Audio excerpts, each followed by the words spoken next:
This is Arab Talk on KPOO 89.5 FM in San Francisco. This is Arab Talk with Jess and Jamal. I'm Jess Hannan. And I'm Jamal Dejani. Jamal, we have a really great show today. There's so much going on in the world right now and in Palestine. We're not going to have time to talk about everything. Antony Blinken's in China trying to repair relations.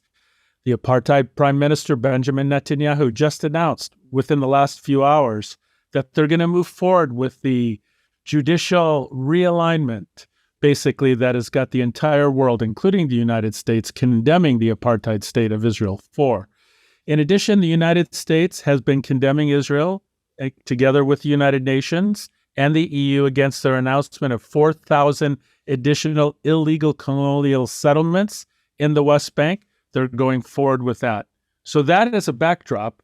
We are not going to be talking about any of those issues. We're going to be talking about a British-Israeli historian is claiming in a new memoir that the Mossad carried out bombings to drive out Iraqi Jews to hasten the transfer of Iraqi Jews to Israel. Rather remarkable story. And, you know, kind of in a bizarre twist, we're going to talk about and I know you heard about this, the Israeli dish, the national Israeli dish. I'm sure you know what that is, Jamal. It's falafel. So we're going to be confronting that crazy notion in a minute here. But before we get to all that, we're going to watch an interview that you did with award-winning journalist Daoud Kuttab, who's going to discuss his recent article in Aljazeera, making the argument that the United States should not grant Israeli citizens the visa waivers because of its the way in which it treats Palestinian Americans and Palestinians in terms of their visas coming to the United States. A blatantly discriminatory process. So we're going to hear from you and Daoud first before we get to these other stories. Yeah, let's watch the interview with Daoud Kuttab. When Americans fly to Israel, they are screened by Israeli immigration staff before they can enter the country. Palestinian Americans visiting their homeland and family and other U.S. citizens are often ushered to side rooms to await a decision. They are interrogated and must relinquish their cell phones and laptops for inspection. At this point, visitors are told they can either enter Israel or not. If not, they are escorted to a plane and deported back to the country of their origin. The reasons U.S. citizens are refused entry could be simply being of Palestinian origin or past comments critical of Israel on social media or other publications. Israel refuses to be held accountable to the United States for any entry denial decision. Now, in spite of this discrimination towards U.S. citizens, Israel wants its own citizens to be granted a visa waiver, giving them carte blanche to enter and depart from the United States. It wants their preferential treatment with no guarantee they will reciprocate with U.S. citizens. In June 14 article in Aljazeera, the U.S. should not give up protecting its own citizens just to present another political gift to the Israeli government. Daoud Kuttab explains why approving a visa waiver for Israelis is tantamount to the U.S. government approving of the ongoing prejudice towards U.S. citizens by Israel. Daoud Kuttab is an award-winning Palestinian journalist and a former Ferris Professor of Journalism at Princeton University. Welcome to Arab Talk, Daoud. Thank you. Welcome back. You weave your article around the experience of your Palestinian American cousins, the Awads, when they set out to visit Jerusalem. People that have not had to undergo the possibility of being refused entry to Israel don't understand what this entails. Explain the ordeal and uncertainty the Awads undergo every time they want to come to visit their family in their ancestral homeland. Well, Jamal, for a while, people thought that if they had an American passport, they can flash it at any entry point, certainly in a country which is a major ally of the U.S., and then they would be allowed in without any problems. Well, Palestinian Americans of Palestinian origin, American Muslims, American blacks, Americans of Asian origin are profiled. And the profiling is an illegal act that the Israelis apply by stereotyping entire nation, entire community as being susceptible to being dangerous. They don't base it on information. They don't base it on the fact that their eyes were shaking or that they looked like they were terrorists. They just say, because you are of Palestinian origin, because you are Muslim, because you are black, whatever, you have to be screened much further. And so the moment that the passport control officer notices your background, where you were born, what your religion you belong to, the skin color, they apply racist methodology by separating you from the rest of the population. This is a violation of the rights of Americans. Americans need to be treated equally. Americans belong to a country that applies the Constitution where everybody is equal. But in Israeli eyes, if you are of Palestinian origin, if you're of Arab origin, if you're black, you're Muslim, you automatically are in a danger zone. You're part of a dangerous population and must be treated, even though you were checked when you came on board. You went through metal detectors. You flew, 12 hours, and there is no danger in your entering. But because you are a Palestinian origin or Muslim origin, you are, searched. You're questioned, and in many times you're turned back. You're not allowed in, even though you belong to a country which is the biggest supporter of the state of Israel. Now, every time we've complained about this problem, the Israelis, the Americans have said, we have nothing to do with this. This is a sovereign country, and sovereign countries have a right to decide who can enter their country. Well, now the tables are reversed. The Israelis want to be treated. They want to have a waiver to enter the U.S., and this is an appropriate time to apply what the U.S. applies to all the countries. Visa waivers are applied to, I think, 49, 48 countries around the world. And there is certain conditions. One of them is that they should have a rejection rate of less than 3%. And another is the reciprocity. You cannot apply, you cannot grant a visa waiver to Israelis and let them enter when Americans are treated in a discriminatory way. So if you want your Israeli population to enter the U.S. without a visa, you need to apply this to Americans, not only at the airport, but also within areas under Israeli military control. So if you're a Palestinian American and you want to go to Bethlehem, or you want to go from Bethlehem to Jerusalem, or from Hebron to Tel Aviv, you're not allowed if you have an American passport. You have to get a special permit from the Israeli authorities. And all of this is a violation of the reciprocity idea. So as a result, the Israelis, the U.S. ambassador to Israel, very supportive of the state of Israel, wants to give the Israelis a farewell gift. He's leaving in August. And so he's trying to find a way to get the Israelis to be approved. And one of the ways he's trying to do this is to provide what is called a trial period. So July 1st, the Israelis will be under trial for 1 month. If they pass this trial period, then they will get a permanent visa waiver without any way of checking whether after the end of the month. So let me stop you. Let me stop you here, because I want our listeners and our audience to understand this. So if Israel behaves like an angel for 30 days, then this thing will go through. Yes, and the Americans might try to pressure them, but you know what happens in the U.S. Domestic powers. Once something is in, it's going to be very hard to take it out, unless there is legal, constitutional changes in Israel that stop the profiling. We will not.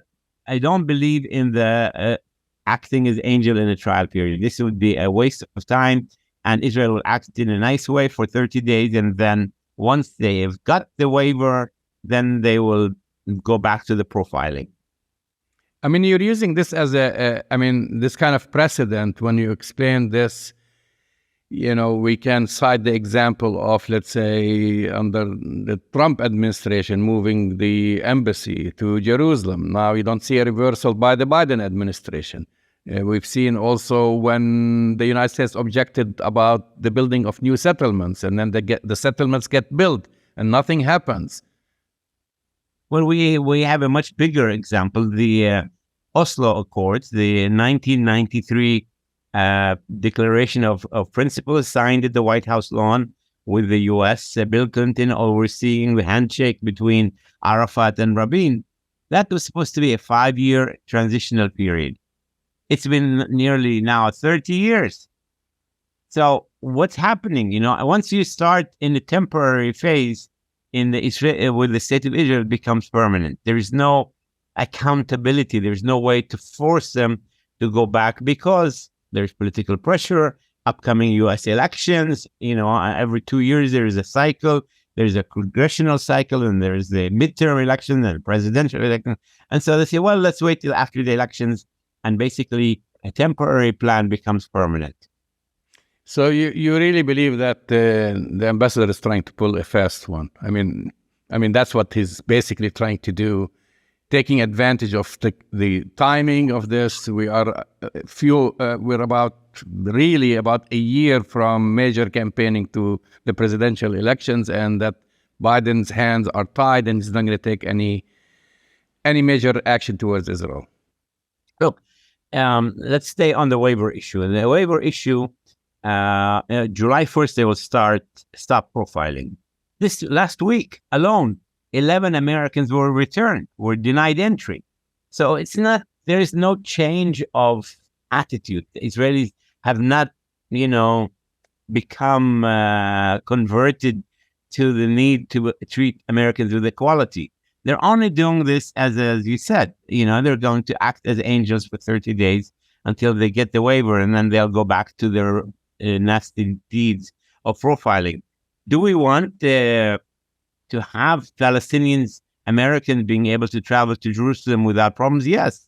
Even for 30 days. That's very nice. It's a very good, that's normal that an American should be able to travel as an American anywhere he wants, and in a country that is the biggest recipient of U.S. American taxpayer money.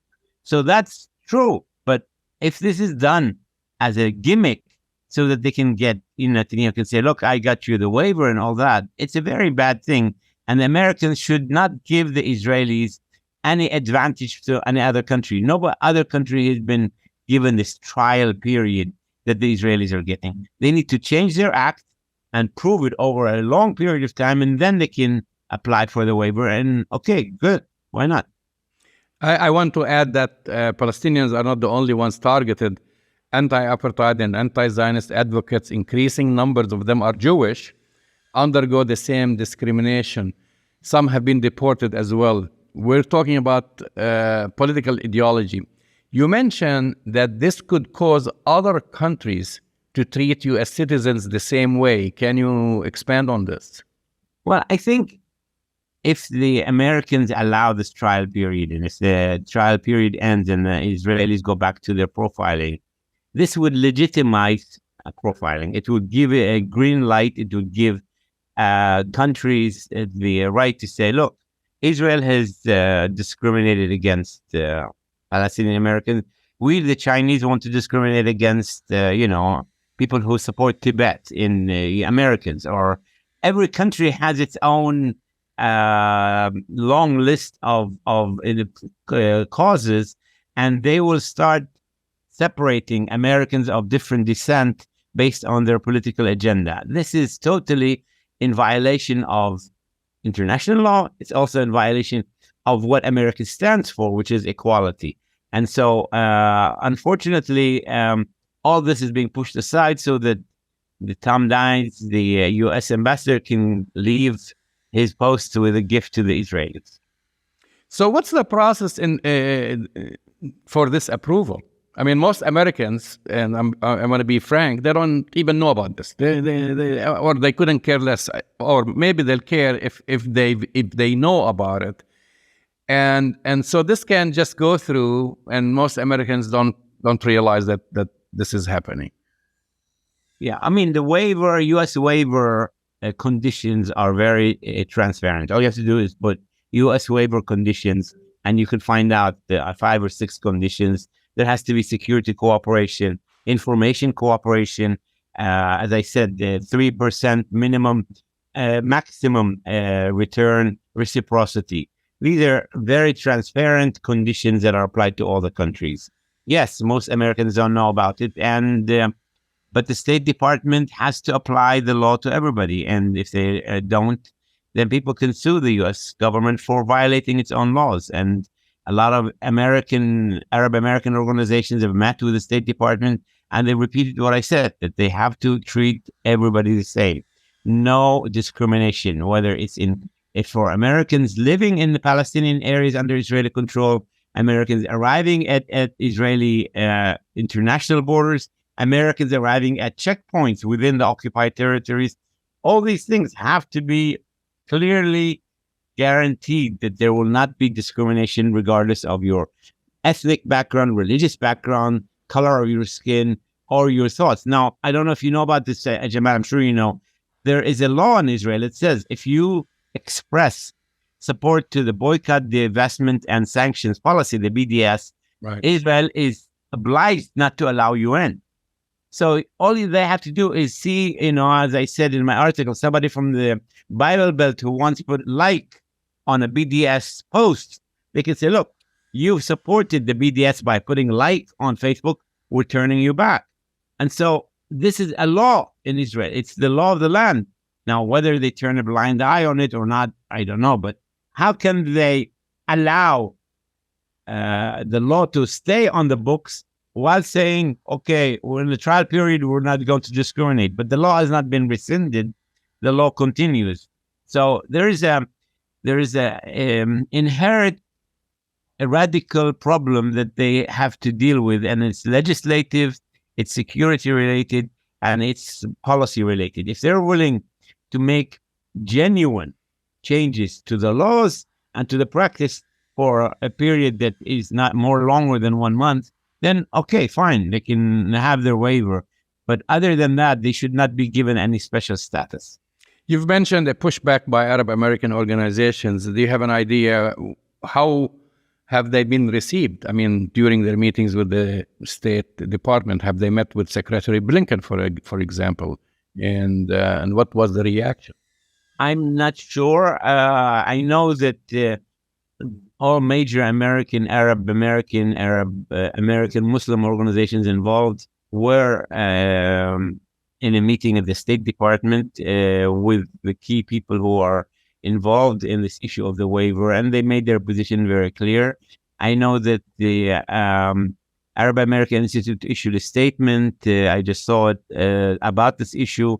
I think it's going to be publicly discussed. I think my article is being circulated in many locations. So, we don't know what exactly is the arrangement, what are the promises, what's behind the trial period, what are the guarantees that the trial period record will continue after a waiver if they are successful is given. These are a lot of the questions, and I haven't seen much transparency from the U.S. government. The only person who's been reporting somewhat on it has been, few and far in between times of Israel, and I wrote something about it. But we haven't seen a lot of discussion on the record on this issue. The articles in Aljazeera published June 14th, the U.S. should not give up protecting its own citizens just to present another political gift to the Israeli government by Daoud Kuttab. What's your thoughts about Arab Americans, our average listeners? I mean, how helpful is it to write to the State Department to express their... Absolutely. I start the article with an anecdote of my cousins because I say they always come to Jordan rather than to the Tel Aviv airport, because if they're turned back at the airport, they have to go all the way back to the U.S. Whereas if they come on the King Hussein Bridge, they can be turned back and stay with relatives. They also often keep their phones in Jordan because they know that their phones might be confiscated and they will be asked to give their password and look at their social media. But I think the funniest part is the books and the deck of cards, because they actually bring with them extra books and decks of cards because they know they'll be asked to wait for hours. And so instead of letting the Israelis have the upper hand and feel like they're controlling them, they play cards, they have fun. They don't let the occupiers affect their mentality. And I think that's a very nice kind of way. And my advice to people is come via King Hussein Bridge, spend time with your relatives in Jordan, have some hummus at Hashem's in Knafe, whatever, downtown, and then go to the bridge, bring your cards, bring a book, bring a game for your children so they don't get bored. And if you come after July, probably they'll let you in quickly because they're going to be really nice. But always come through the King Hussein Bridge. That's my advice. It's still crazy to think that your family has to strategize how to make best of what can be hours of waiting at the border, or to minimize their losses if they are turned back. What's amazing is that the American government has been silent on discrimination. Whereas if Jews are discriminated against, they're anti-Semitic and so on. But when Arabs are being discriminated against by so-called Jewish state, that's a sovereign decision of a sovereign country. Come on, baloney. They're getting so much money from taxpayers, and Americans can do a lot to change that policy if they put their head to it. Do we have any stats on the number of complaints that the U.S. receives every year or throughout the past? No, I don't know the number, but I know that the archives of the State Department is full of complaints. Every time I complain, they said, "You're not the first. We've heard this before." They always say that they've heard many complaints, but there is nothing we can do. They always say, "Well, there's nothing we can do." Well, then they can do something, is to deny this visa waiver. Absolutely. Or make serious conditions. I mean, they can force the Israelis to change the BDS law. They can force them to actually issue a policy statement that they will no longer profile people. If you're leaving, if you're entering, they profile you because you're Arab American, because you're Palestinian, because you're Muslim, because you come from an Asian country, because you look black, whatever. That is against American ethos, against policy, and they should not be allowed to do that. Why is it so important for Israel to get the visa waiver, considering many carry secondary passports like U.S. passports? It's a very good question. And my information is that there's about 1 million Israelis living in the U.S. illegally.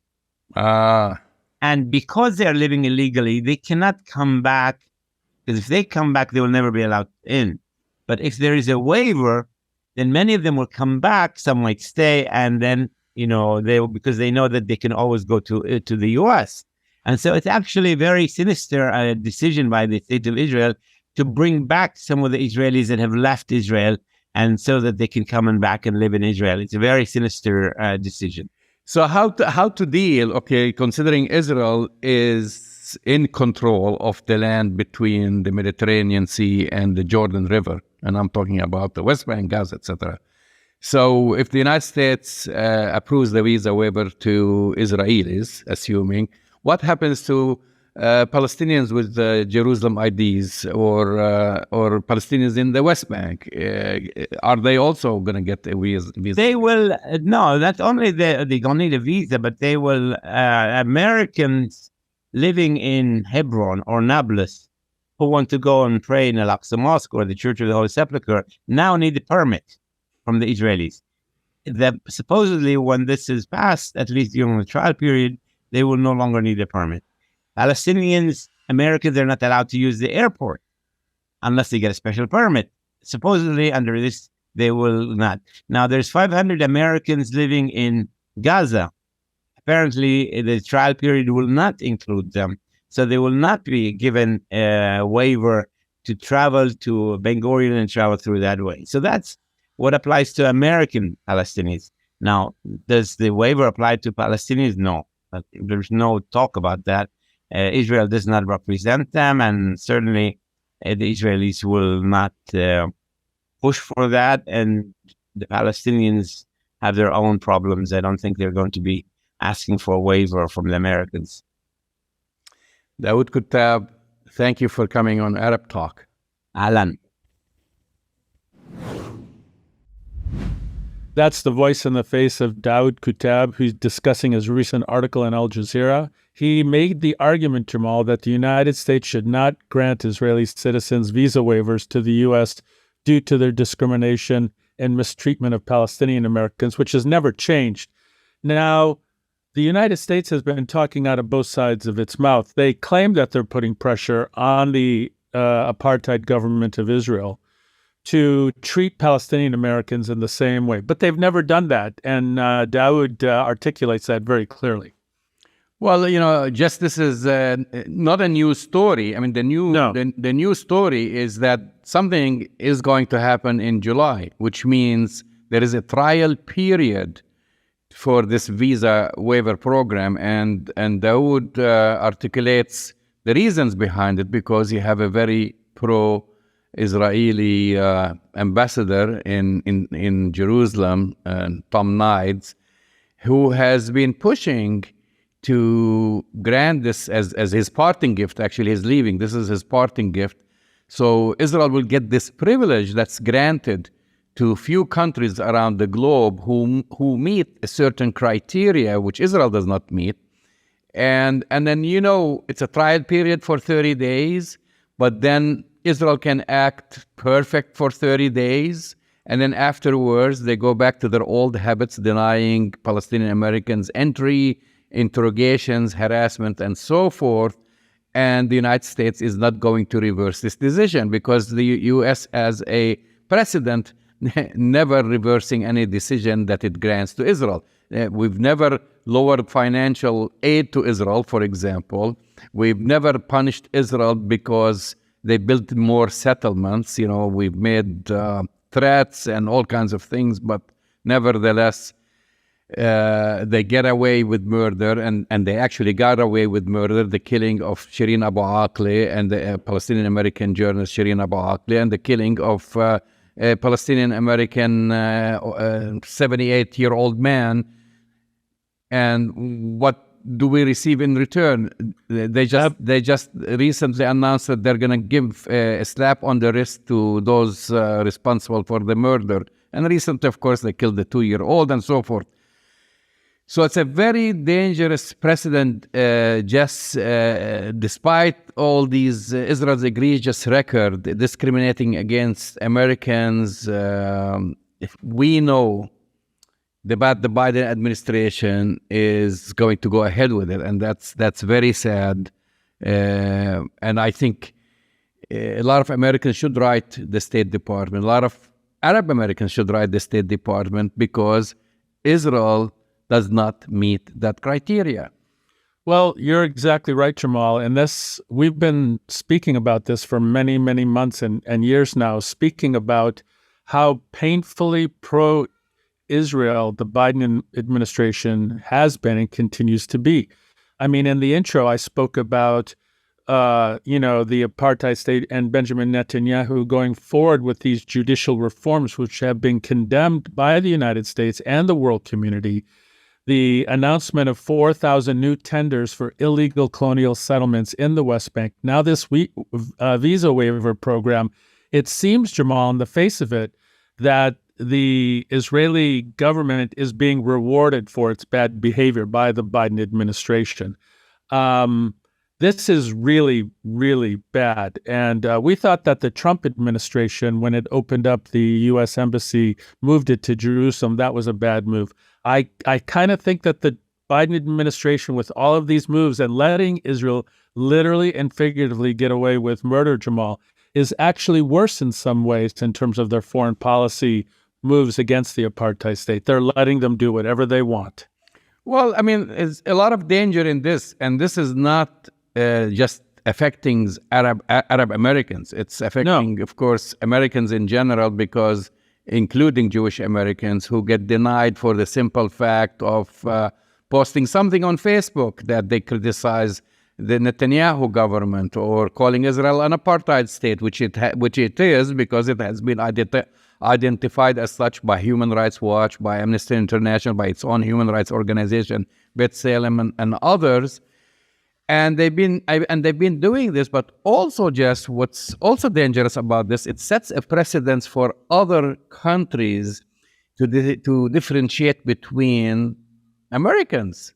There is a campaign saying blue is blue, meaning your blue passport is all the same, but it's not. It's blue not. American passport is not treated equally. So if you are, for example, if we had an agreement, let's say I'm just making this example, China, for example, and then you get you're a Chinese American and you're criticizing, and you get a visa to go to China as an American because we have diplomatic relations with China, believe it or not, regardless of all the rhetoric. But if you are a Chinese American and you criticize the Chinese government, and then they'll deny you a visa, So that opens the door for any country to differentiate between American citizens. And maybe this is a far stretch because we have to go back to reciprocity, because the visa waiver program, most European countries have that, or EU, I should say, EU countries, they can travel to the United States. Automatically, they get granted 90 days. But let's say, you criticize the British government on its position of Ireland, Northern Ireland, Would that give the British government an excuse to deny you entry? And that's not an EU member, but a European country and a close ally to deny you entry, So that's the precedent that this ambassador Tom Knides will create. And incidentally, what a coincidence that they're pushing through with this in July when Tom Knides is departing his post in August. What a coincidence! Yeah, it's some coincidence, Jamal, and I think that and I keep saying this, is that an apartheid state like Israel is being rewarded for its bad behavior. The behavior is bad, creating more illegal settlements, going through with these kind of really horrific judicial changes in their judiciary, which have been condemned by everybody. And yet the United States continues to reward this apartheid state. Where is Hakeem Jeffries? Where is the progressive element of the Democratic Party? And we have a Democrat in the White House right now, and we hear nothing but positive accolades for the apartheid state. They're literally getting away with murder. So it's a very sad day. It's a very disturbing day. And I think, as you rightfully point out, the implications of this are not just for Palestinian Americans, but for Americans traveling to these countries with reciprocity that may have critical views of the receiving countries. So stay tuned. We're going to follow this story very, very carefully. Moving on to the next story, which... It's an incredible story, Jamal. It's an incredible story. It's, many people reported on this, but now, in essence, now there is an entire book written about it by a very credible historian, British-Israeli historian, Avi Schleim, who claims in a new memoir that Mossad carried out bombings to drive Jews out of Iraq and hasten their transfer to Israel. And I think this is very important, and I tell you why it's very important. This story, of course, Arab media has reported on this, and other credible media outlets. They've written about this. They've reported about this. Not only, and in his particular case, he's focusing on his homeland and original homeland, which is Iraq. He's an Iraqi Jew. Right. And before 1948, I think Iraq had more than 130,000 Jews living there, and more than 110,000 ended up leaving the country.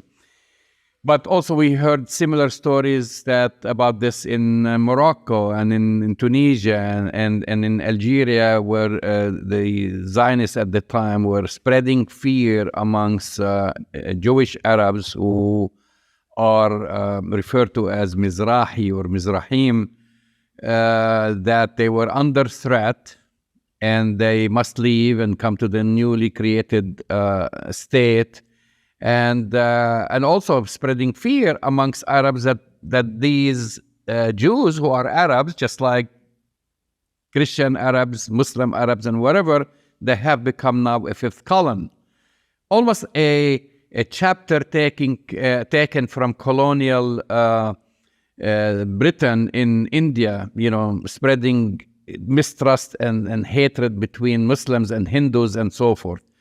So we know about this. Many people know about this, but the general public does not know about it. And so now this is a well-researched book. It's written in a memoir format because he talks about his own family. Right. That lived there for generations. And then he talks about, the Jews in Iraq, they can trace their history to 2,000 years and so forth in that region of the world. And that his family lived there. They, in fact, they were very well-to-do. They were prospering. His parents had, they knew who's who in the Iraqi government, and talking about, I wouldn't say too much of a lavish lifestyle, but a comfortable lifestyle where they've had also events where they've had ministers in the government come to their home and so forth. Well, I was going to say, and a safe lifestyle. And a very safe lifestyle, which was reflective of most of the Jews who lived in the country. And then these incidents started to happen, bombings and so forth, spreading fear. And then his parents ended, and he was 5-year-old. He was born in 1945. So he didn't witness a lot of this. He's just going through basically personal history and interviews and so forth. And then his parents ended up in Israel, which not too many people talk about that. But the Jews who went to Israel, the Mizrahis who went to Israel, were treated like, I want to say, even second-class citizens, maybe third-class citizens. They were put in shanty towns and discriminated against by the Ashkenazis who were in control in that country. The situation has changed now, but that's well documented amongst Mizrahis themselves. They'll tell you about this. And then, of course, his father tried to have a business there, failed, ended up not having any work. His mother ended up, who was basically well taking care of housewife. She had to go and work as a telephone operator. His family divorced. And, if you talk to many of the Iraqi Jews, especially the elderly, they lament about their life, whether be it in Iraq or Syria and so on. But most importantly, he confirms through archived material from now under Israel and going back to the terrorist gangs that were in control, the Irgun and the Haganah and others, communications about the orders, telling them what to do, giving their agents orders, why don't you put a bomb in that restaurant or that movie theater and blame it on the Muslims or blame it on the Arabs and so forth. So that's well documented. And I just quickly will say why it is very important, because now Israel tried to make the claim that we no longer an Ashkenazi majority, and when the issue comes to discuss the right of return of Palestinians who were ethnically cleansed, they'll say, well, 800,000 Jews were also ethnically cleansed from Arab countries. That's part of the fake claim, right? That's the claim. Like there's nothing we can do about reparation of Palestinians because Jews were ethnically cleansed, but they don't say why did they leave and who was behind that. Exactly. I don't know if this story is going to get much traction in the United States or I mean, it's kind of a well-known. It might even be true that most Israelis know about this, because it's well kind of known. This book seems to be written for another audience, don't you think, Jamal? I mean, is this going to get much traction anywhere else? Well, I think it's an important and significant book because it's written by a credible historian. Of course, the Hasbaristas will try to discredit him, just like they try to discredit others like Ilan Pappé, who exposed the truth about the ethnic cleansing of Palestine in his book. Ethnic cleansing. And the funny thing about this, Jess, is most of the supporting evidence comes from Israeli archives. You know, What do you get? How are they going to dispute? How are they going to dispute? Yeah, but they'll dispute it. They'll make up lies. Self-hating Jew label starts flying around and so forth.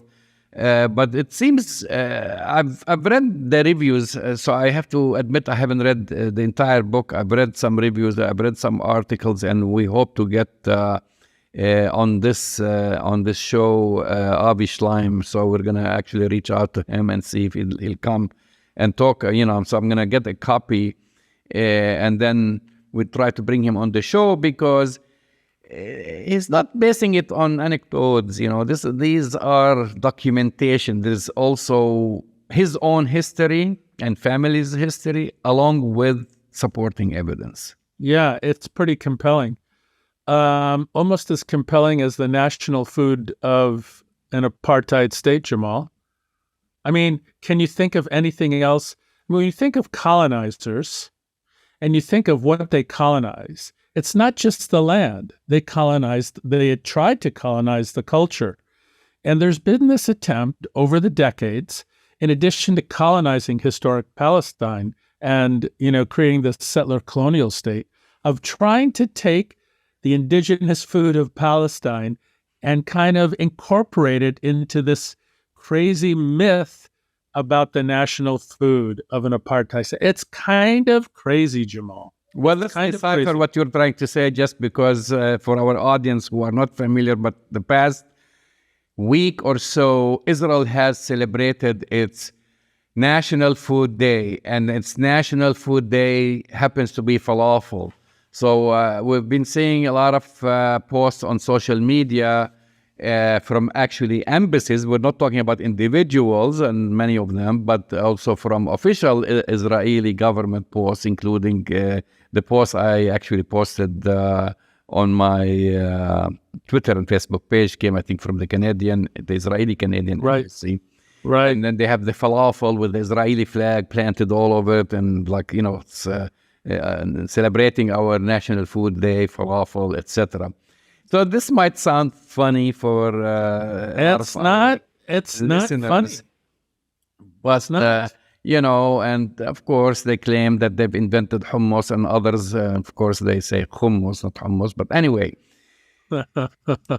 and this connects to the story we were talking about earlier about the book, because again that addresses the whole Mizrahi issue. Because what the Israelis will say now when confronted with this, when they say, "Hey, come on, man, falafel is Arabic." I'm not going to say Palestinian, because the Lebanese have falafel, the Syrians have falafel, the Egyptians claim to be the originators of falafel, but nevertheless, this is a Levantine dish, and maybe some the Egyptian falafel ta'miyya is made with fava bean instead of hummus, but it's the same concept. What are you talking about? And I made a comment which kind of people were like posting all kinds of comments about it, and I said, I'm so blessed to have learned how to enjoy falafel from colonial settlers from Poland, Russia, Ukraine, and so and then of course the Hasbaristas went crazy. Oh, a lot of Israelis, and that's what when they're confronted, they'll say that there is many Israelis are Mizrahim, or Jewish people from Middle Eastern and North African ancestry, and that food is part of their culture. So in other words, they can claim falafel, they can claim hummus, and they claim, like I'm sure you went to the markets, to your favorite store, be it Whole Foods or whatever, and you saw Israeli couscous, and so forth. Yeah, but we're in America. I eat Italian food. People in the United States don't claim Italian food is American. They say it's Italian food. We eat Chinese food. We don't say this is American food. Yeah, there are a lot of Chinese immigrants in the United States, a lot of Mexican food. I mean, Mexican food is part of, maybe we eat Mexican food in California at least once a week. We don't say this is American food. It's such a joke. It's like saying it's Mexican food, even though it was brought to this country by Mexicans, Mexican immigrants, by Chinese immigrants, and so forth. you don't go and hang your flag on it and claim that it is your national food. And let me just say one thing is, well, if they want to play this game, I want to play another game, Jess. Yeah? And my game is saying, okay, I guarantee you there is over 1 million to maybe 1.5 million, or it could be even 2 million of the Ashkenazi Jews who immigrated to Israel. They originate from Russia and Poland. I never see them bragging about the piroshki and saying the piroshki is an Israeli dish, or the pirogi, whatever. Whether you why isn't the piroshki the national food of Israel? Yeah, they don't say that. They don't say the pirogi. They don't say the pirogi, whatever. They somehow, because colonizers like to steal your culture, your land, and your cuisine. That's the simple answer. Well, the simple answer is exactly right, but I'll add a little twist to it, Jamal. It has profound economic benefits to the apartheid state and the Hasbaristas and the colonialists who market Arab food, indigenous Arab food, here in the United States and all over the world as, and you said it, Israeli couscous, Israeli hummus, Israeli falafel. I mean, it's the craziness behind this and the economic benefit that it brings to these colonizers is rather extreme, and it needs to be called out. We're making light of it now, Jamal, but it has some really deep, dark, not just colonial roots, but economically. I mean, it's basically having a profound economic benefit at the same time. It's really they're pushing the envelope too much. I mean, now we see Palestinian tatrees, embroidery also claimed by Israeli fashion designers. I see on cooking shows Israeli chefs claiming that what they're cooking like maklube, and each other and claiming this is Israeli food. Musabbah is Israeli food. It's not like, I make the joke, it's falafel, because everybody eats falafel. Falafel is like the right. I guess the Mexican taco for Palestinians. I mean, this is like our taco, which is the falafel. Everyone eats a falafel. Everyone can afford eating a falafel. Everyone loves the falafel. And they hone on this one and make it their national food. Well, it's part of the colonial mindset, Jamal. We're going to confront this every time we see it. It's not a national food. It's stolen like everything else the apartheid state has done. Appropriation. Exactly. You've been listening to Arab Talk on KPO San Francisco 89.5 FM. Go to our website, arabtalkradio.com, to download the latest shows, and we'll talk to you next week. We'll see you next week.